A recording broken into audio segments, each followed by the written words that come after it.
इस नाट्य रचना का आधार दो मंतव्यों पर स्थिर किया गया है, जिनके संबंध में हमें कुछ कहना है। पहला यह कि उज्जैनी का पर दुख भंजक विक्रमादित्य गुप्तवंशी स्कंदगुप्त था, और दूसरा यह कि मातृगुप्त ही दूसरा कालिदास था, जिसने रघुवंश आदि काव्य बनाए। स्कंदगुप्त का विक्रमादित्य होना तो प्रत्यक्ष प्रमाणों से सिद्ध होता है। शिप्रा से तुम्बी में जल भरकर ले जाने वाले और चटाई पर सोने वाले उज्जैनी के विक्रमादित्य स्कंदगुप्त के ही साम्राज्य खंडहर पर भोज के परमार पुरखों में मालव का नवीन साम्राज्य बनाया था। परंतु मातृगुप्त के कालिदास होने में अनुमान का विशेष संबंध है। हो सकता है कि आगे चलकर कोई प्रत्यक्ष प्रमाण भी मिल जाए, परंतु हमें उसके लिए कोई आग्रह नहीं। इसलिए हमने नाटक में मातृगुप्त का ही प्रयोग किया है। मातृगुप्त का कश्मीर का शासन और तोरमड़ का समय तो निश्चित है। विक्रमादित्य के मरने पर उसका दिया कश्मीर राज्य वह छोड़ देता है, और वही समय सिंघल के कुमार धानुसेन का निर्धारित होता है। इसलिए इस नाटक में धानुसेन भी एक पात्र है। बंधु वर्मा, चक्रपाली, पर्णदत्त, सर्वनाग, पृथ्वीसेन, खिंगिल, प्रख्यात कीर्ति, भीम वर्मा, जिसका कि कौशाम्बी शिलालेख में भटारक शिलालेख कौशाम्बी मिला है, गोविंद गुप्त आदि सभी ऐतिहासिक व्यक्ति हैं। इसमें प्रपंच बुद्धि और मुद्गल कल्पित पात्र हैं। स्त्री पात्रों में कंद की जननी का नाम मैंने देवकी रखा है। स्कंदगुप्त के एक शिलालेख में अतरिपुरी कृष्णो देवकी मभ्युते मिलता है। संभव है कि स्कंद की माता के नाम देवकी से ही कवि को यह उपमा सूझी हो। अनंत देवी का तो स्पष्ट उल्लेख पुरगुप्त की माता के रूप में मिलता है। यही पुरगुप्त स्कंदगुप्त के बाद शासक हुआ है। देवसेना और जयमाला वास्तविक और काल्पनिक पात्र दोनों हो सकते हैं। विजया, कमला, रामा और मालिनी जैसी किसी भी दूसरी नामधारी स्त्री की भी उस काल में संभावना है। तब भी ये कल्पित है। पात्रों की ऐतिहासिकता के विरुद्ध चरित्र की सृष्टि जहाँ तक संभव हो सका नहीं होने दी गई। फिर भी कल्पना का अवलंब लेना ही पड़ा, केवल घटना की परंपरा ठीक करने के लिए।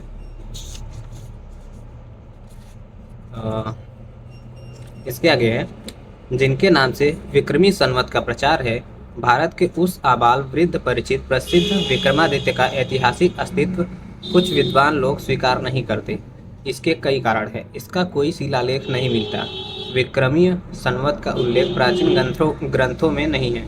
स्वयं मालव में अति प्राचीन काल से एक मालव संवत का प्रचार था, जैसे मालवानाम गणास्थित्या याते चतुष्टते इत्यादि। इसलिए कुछ विद्वानों का मत है कि गुप्तवंशीय प्रतापी द्वितीय चंद्रगुप्त विक्रमादित्य ही असली विक्रमादित्य था। उसी ने सौराष्ट्र के शकों को पराजित किया और प्रचलित मालव संवत के साथ अपनी विक्रमी उपाधि जोड़कर विक्रमी संवत का प्रचार किया। परंतु यह मत निस्सार है, क्योंकि चंद्रगुप्त द्वितीय का नाम तो चंद्रगुप्त था, पर उपाधि विक्रमादित्य थी। उसने सौराष्ट्र के शकों को पराजित किया। इससे तात्पर्य निकलता है कि सकारी होना विक्रमादित्य के लिए आवश्यक था।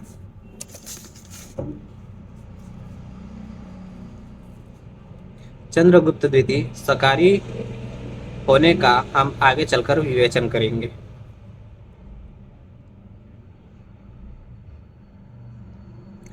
पर चंद्रगुप्त उज्जैनी नाथ न होकर पाटलिपुत्र के थे। उनके शिलालेख में गुप्त संवत व्यवहत है। तब वह दो संवतों के अकेले प्रचारक नहीं हो सकते।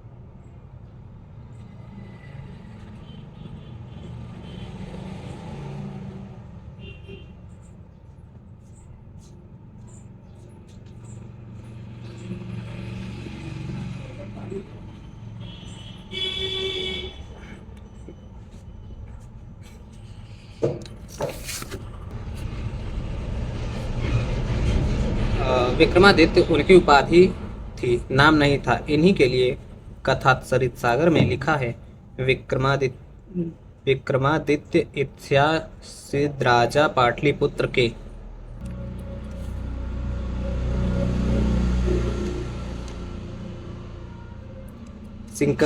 सिकंदर सानी और आलमगीर सानी के उदाहरण पर मानना होगा कि जिसकी ऐसी उपाधि होती है उसके पहले उस नाम का कोई व्यक्ति भी हो चुकता है। चंद्रगुप्त का राज्यकाल 385 से 413 ईस्वी तक माना जाता है। तब यह भी मानना पड़ेगा कि 380 के पहले कोई विक्रमादित्य हो गया है, जिसके अनुकरण करने पर उक्त गुप्तवंशीय सम्राट चंद्रगुप्त ने विक्रमादित्य की उपाधि से अपने को विभूषित किया। तख्तेवाही के शिलालेख का, जो गुंडोफोरस का है, काल 103 ईस्वी है। तत्कालीन ईसाई के कथाओं के आधार पर जो समय निर्धारित होता है उससे यह विक्रमी संवत ही ठहरता है। तब यह भी स्थिर हो जाता है कि उस प्राचीन काल में शक संवत के अतिरिक्त एक संवत का प्रचार था और वह विक्रमी था। मालव लोग उसके व्यवहार में मालव शब्द का प्रयोग करते थे। अब उसके आगे हेडिंग आ चुका है, चंद्रगुप्त का शक विजय।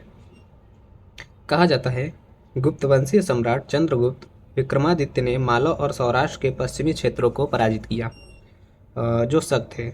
इसलिए यह चंद्रगुप्त विक्रमादित्य था। सौराष्ट्र में जो रुद्र सिंह तृतीय के बाद किसी के सिक्के नहीं मिलते, इसलिए यह माना जाता है कि इसी चंद्रगुप्त ने रुद्र सिंह को पराजित करके शकों को निर्मूल किया। पर बात कुछ दूसरी है। चंद्रगुप्त के पिता समुद्रगुप्त ने ही भारत की विजय यात्रा की थी।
हाँ, तो हम लोग कहाँ पहुँचे थे?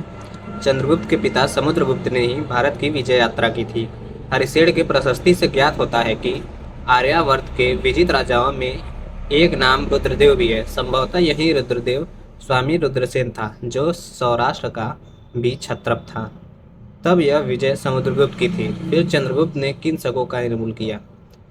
चंद्रगुप्त का शिलालेख बेतवा और यमुना के पश्चिमी तट पर नहीं मिला। समुद्रगुप्त के शिलालेख से प्रकट होता है कि उसी ने विजय यात्रा में राजाओं को भारतीय पद्धति के अनुसार पराजित किया। तात्पर्य, कुछ लोगों से उपहार लिया, कुछ लोगों को उनके सिंहासनों पर बैठा दिया, कुछ लोगों से नियमित कर लिया इत्यादि। चंद्रगुप्त के पहले ही यह सब हो चुका था। वस्तुतः वे सब शासन में स्वतंत्र थे। तब कैसे मान लिया जाए कि सौराष्ट्र और मालव में शकों को चंद्रगुप्त ने निर्मूल किया? जिसका उल्लेख स्वयं चंद्रगुप्त के किसी भी शिलालेख में नहीं मिलता। गुप्त वंशियों की राजनीति सफल हुई, वे भारत के प्रधान सम्राट माने जाने लगे, पर स्वयं चंद्रगुप्त का समकालीन नरवर्मा गंगाधर के शिलालेख में, और वह भी मालव का स्वतंत्र नरेश माना जाता है। फिर मालव चक्रवर्ती उज्जैनीनाथ विक्रमादित्य और सम्राट चंद्रगुप्त जो मगध और कुसुमपुर के थे, कैसे एक माने जा सकते हैं। चंद्रगुप्त का समय 413 ईस्वी तक है। इधर मंदसौर वाले 424 ईस्वी के शिलालेख में विश्ववर्मा और उसके पिता नरवर्मा स्वतंत्र मालवेश हैं। यदि मालव गुप्तों के अधीन होता तो अवश्य किसी गुप्त राज का उसमें उल्लेख होता, जैसा कि पिछले शिलालेख में जो 437 ईस्वी का है, कुमार गुप्त का उल्लेख है। वनांत वांत स्फुट पुष्पहासिनी कुमार गुप्ते पृथ्वी प्रशासती। इससे यह सिद्ध हो जाता है कि चंद्रगुप्त का संपूर्ण अधिकार मालव पर नहीं था। वह उज्जैनी नाथ नहीं थे, जिनकी उपाधि विक्रमादित्य थी। तब उनके पहले एक विक्रमादित्य 385 से पूर्व हुए थे। हमारे प्राचीन लेखों में भी इस प्रथम विक्रमादित्य का अनुसंधान मिलता है। गाथा सप्तशती एक प्राचीन गाथाओं का संग्रह हाल भूपति के नाम से उपलब्ध है। पैठन में इसकी राजधानी थी। इसका समय ईस्वी सन की पहली शताब्दी है। महामहोपाध्याय पंडित दुर्गादास ने अभिनंद के रामचरित से हालेनोत्तम पूज्या कविसः श्रीपालितो लालितः ख्यातिम काम अपि कालिदास कवयो नीता सकारातिना उद्धत करते माना है कि श्रीपालित ने अपने राजा हाल के लिए यह गाथा सप्तशती बनाई। इसमें एक गाथा 5वें शतक की है। संवाहर सुहरस तोसिएड़ देनते है तुह करे लखम चल रेड़ विक्रमादित्य चरितम अड़ु सिख अंतिस्सा। ईसा पूर्व पहली शताब्दी में एक विक्रमादित्य हुए। इनके मानने का यह एक प्रमाण है। जैन ग्रंथ कालाकाचार्य कथा में उज्जैनीनाथ विक्रम का मध्य भारत के शकों को परास्त करना लिखा है। प्रबंध कोश में लिखा है कि महावीर स्वामी के मोक्ष पाने पर 470 वर्ष बाद विक्रमादित्य हुए। भारत की परंपरागत गाथाओं के प्रसिद्ध हैं कि विक्रमादित्य गंधवर्सेन का पुत्र था।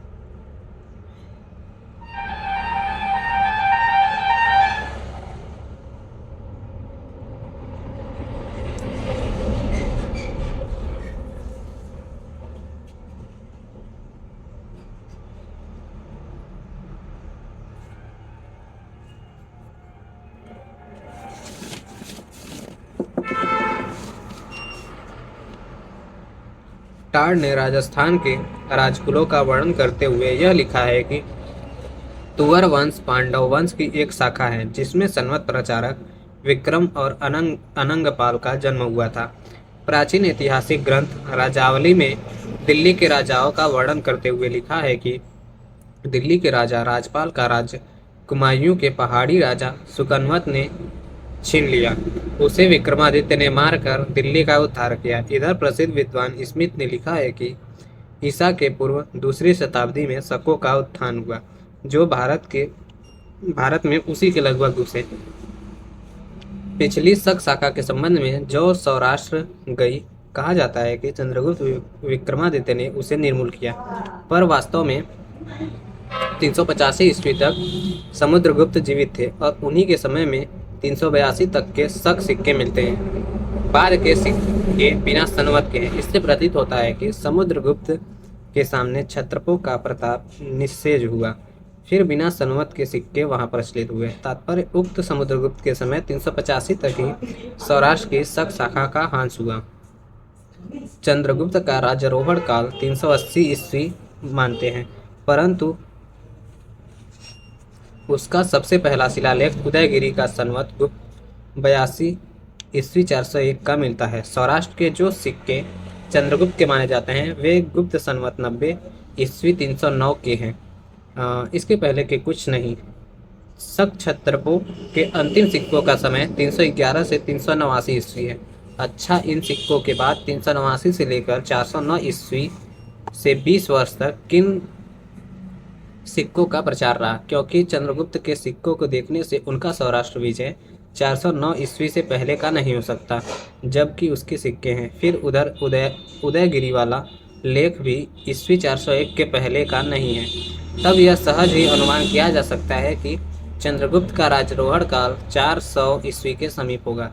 परंतु 389 ईस्वी तक के शक क्षत्रपों के सिक्कों को मिलने का कारण चंद्रगुप्त को ही सकारी विक्रमादित्य प्रमाणित करने के लिए चंद्रगुप्त का राज्यारोहण काल 385 या 380 अनुमान किया जाता है, जिसमें सौराष्ट्र विजय का श्रेय उसी को मिले।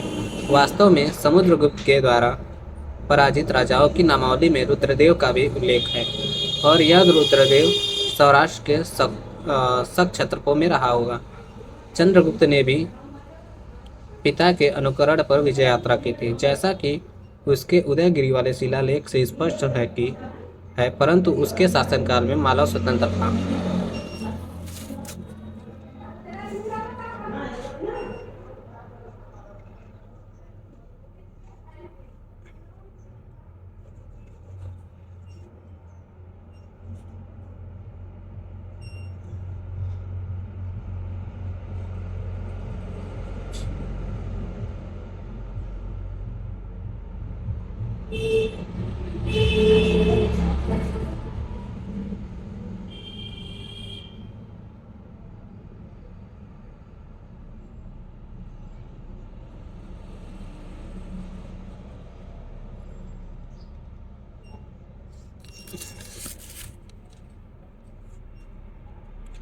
समुद्रगुप्त के बाद मालव और सौराष्ट्र स्वतंत्र राष्ट्र गिन जाते थे।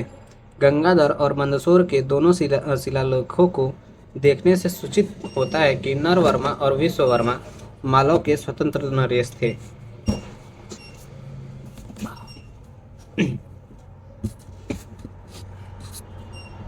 कहाँ चला गया यार।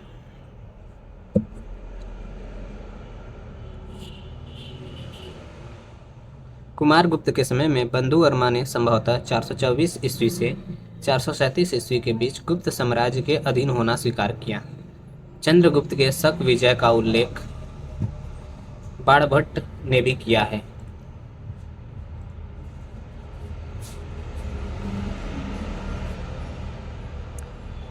अरिपुरे परकलत्रामुकम कामी वेश चंद्रगुप्त सकर्णपीम असातयत। यह शक विजय किस प्रांत में हुआ, इसका ठीक उल्लेख नहीं, परंतु कुछ लोग अनुमान लगाते हैं कि कुषाणों के दक्षिणी शक क्षत्रप से 400 ईस्वी के समीप प्रतिष्ठान का उद्धार चंद्रगुप्त ने किया। जब आंध्र राजाओं से लड़ झगड़कर वे शक क्षत्रप स्वतंत्र हो गए थे और चंद्रगुप्त के दक्षिण के उन स्वतंत्र शकों को पराजित करने के लिए उपाय का अवलंबन किया था, उसका उल्लेख कथा सरित सागर की चौथी तरंग से भी प्रकट है। मथुरा के शक शासकों का नाश, जो शकों की पहली शाखा के थे, किसने किया? इस संबंध में इतिहास चुप है। राजूबुल, सोसाड़ और खर ओष्ट नाम के 3 शक नरेशों के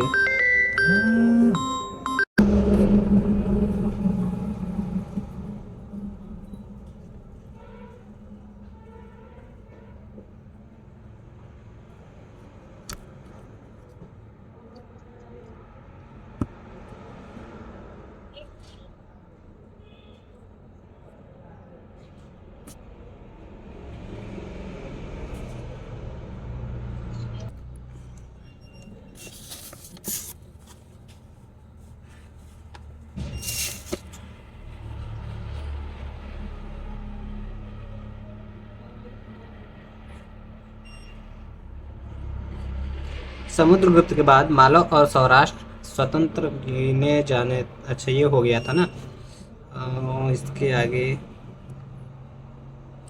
जब आंध्र राजाओं से लड़ झगड़कर वे शक क्षत्रप स्वतंत्र हो गए थे, और चंद्रगुप्त ने दक्षिण के उक्त स्वतंत्र शकों को पराजित करने के लिए उपाय का अवलंबन किया था, उसका उल्लेख कथा सरित सागर की चौथी तरंग से भी प्रकट है। मथुरा के शक शासकों का नाश जो शकों की पहली शाखा के थे किसने किया, इस संबंध में इतिहास चुप है। राजूबुल, सोसाड़ और खरओष्ट नाम के 3 शक नरेशों के ईसा पूर्व पहली शताब्दी में मथुरा व शासन करने का उल्लेख स्पष्ट मिलता है। सोसाड़ ने आर्य शासक रामदत्त से दिल्ली और मथुरा छीनकर शक राज्य प्रतिष्ठित किया था।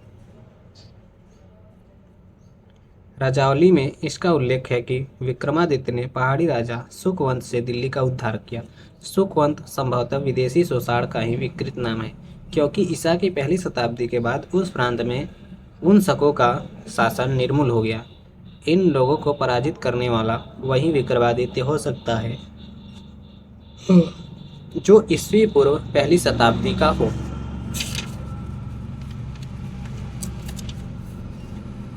जैसलमेर के इतिहास में भट्टियों का वर्णन है, बड़े काम का है। उन्होंने लिखा है कि विक्रमी संवत 72 में गजनीपति का गज का पुत्र शालिवाहन मध्य एशिया की क्रांतियों से विताड़ित होकर भारतवर्ष चला आया और उसने पंजाब में शालिवाहन पर सालपुर या साकल नाम की राजधानी बसाई। स्मिथ ने जिस दूसरी शक शाखा का उल्लेख किया उसके समय से भट्टियों के इस शालिवाहन का समय ठीक ठीक मिल जाता है। शकों के दूसरे अभियान का नेता वही शालिवाहन था जिसके संबंध में भविष्य पुराण में लिखा है, एत इस्मिन्तरे तत्र शालिवाहन भूपतिः विक्रमादित्य पौत्रस्य पितृराज्यम गृहीतवानः। कुछ लोग पौत्रस्य का अशुद्ध पाठ द्वारा भ्रांत अर्थ निकालते हैं जो असंबद्ध है। विक्रमादित्य के पौत्र का राज अपहरण करने वाला शालिवाहन विदेशी था। प्रबंध चिंतामणि में भी शालिवाहन को नागवंशी लिखा है। गजनी से आया हुआ शालिवाहन एक शक था, संभवतः उसी ने शक राज्य की स्थापना की और शक संवत का प्रचार किया। उसके पिता के ऊपर जिस खुरासान के फरीद शाह के आक्रमण की बात कही जाती है वह पार्थिया नरेश मिथ्राडोटस का पुत्र द्वितीय फराटस रहा होगा। उस काल में युएची और पार्थियन और शकों में भयानक संघर्ष चल रहा था।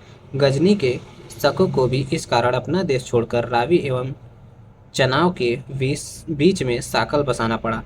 मिथ्राडोटस द्वितीय आदि के शासनकाल में भारतवर्ष के उत्तर पश्चिमी भूभाग बहुत दिनों तक इन्हीं शकों के अधिकार में रहा। कभी पार्थियन, कभी शक और कभी युएची जाति की प्रधानता हो जाती थी। उसी समय में मालवों को पराजित करके शकों ने पंजाब में उसी राज्य की स्थापना की थी। स्मरण रखना होगा कि मालव से यहाँ उस राष्ट्र का संबंध है जो पाड़नी के समय में मालव क्षुद्रकगढ़ कहे जाते थे और सिकंदर के समय में मौलवी एंड अजोद्रुपाई के नाम से अभिहित थे। इस प्राचीन मालव की सीमा पंजाब में थी। विक्रमादित्य और शकों का प्रथम कहकर युद्ध मुल्तान से 50 मील दक्षिण पूर्व में हुआ और शालिवाहन के नेतृत्व में शकों के आक्रमणों से मालवों को दक्षिण की ओर हटना पड़ा। संभवतः वर्तमान मालव देश उसी काल में मिलाया गया और जहां इन मालवों ने शकों से पराजित होकर अपनी नई राजधानी बसाई वह मंदसौर और उज्जैनी थी। शालिवाहन की इस विजय के बाद उसी के वंश से लोग राजस्थान से होते हुए सौराष्ट्र तक फैल गए और वे पश्चिमी क्षत्रप के नाम से प्रसिद्ध हुए। चस्टन और नाहपान आदि दक्षिण तक इसकी विजय वैजयंती ले गए। तो आज के लिए इतना ही वीडियो रखते हैं।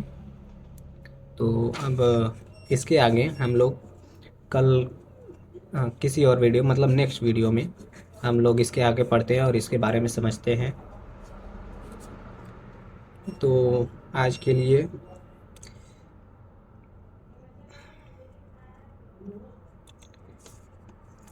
यह वीडियो यहीं पर हम समाप्त करते हैं। धन्यवाद।